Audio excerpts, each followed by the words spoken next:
আচ্ছা, সমবেত গৌর ভক্তগণ, আমার মা মাসি অনেকে আছেন এখানে। আমরা গৌরাঙ্গের কীর্তন শুনছি আজকে। গৌরাঙ্গের কীর্তন শুনলে আপনারা সবাই শোনা হয়ে যাবেন।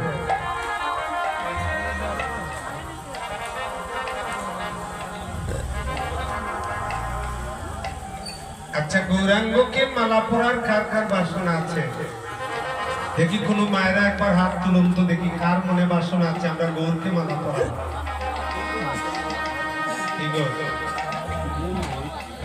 একজনও নাই। কীর্তনে কেন আসলেন? গৌরকে মালা পরাতে ইচ্ছা হয় না?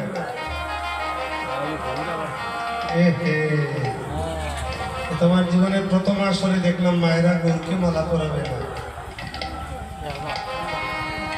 কি গো, কোনদিন মালা কেটে গোবিন্দের বলে দাওনি?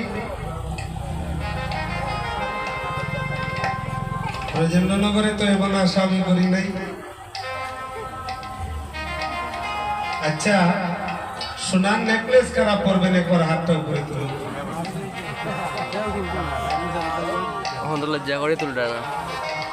আমরা ব্রজেন্দ্রনগর বাসী আজকে পুরুষ যারা আছি আমরা আজকে শান্তি হয়ে গেলাম। আপনারা বউরা আর কোনোদিন করে গিয়ে আপনারা শোনার কথা কইতেন না। আজকে কিন্তু মহাপ্রভুর সামনে কেউ হাত তুলছেন না। বাড়িতে গেলে যদি আপনারা কেউ কই দেখবা কি থাকো এদিন সুসেন করতেও কইলা কেউ কইলা তুলতে আহার ভর্তায় নাই।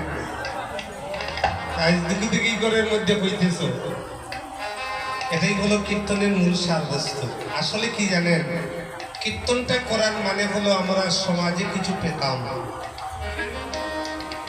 আজকে যে ব্রজেন্দ্রনগরবাসী 2 টাকা 5 টাকা 100 টাকা কালেকশন করে যে কীর্তন করছেন, আমরা শিশুকাল থেকে আপনাদের এলাকার সঙ্গে জড়িত, আমরা ভালোবাসি। আমার অঞ্জনদার বাতিজি জামাই, আমরা ছেলে সম, যখন আমরা কিন্তু না করতে পারছি না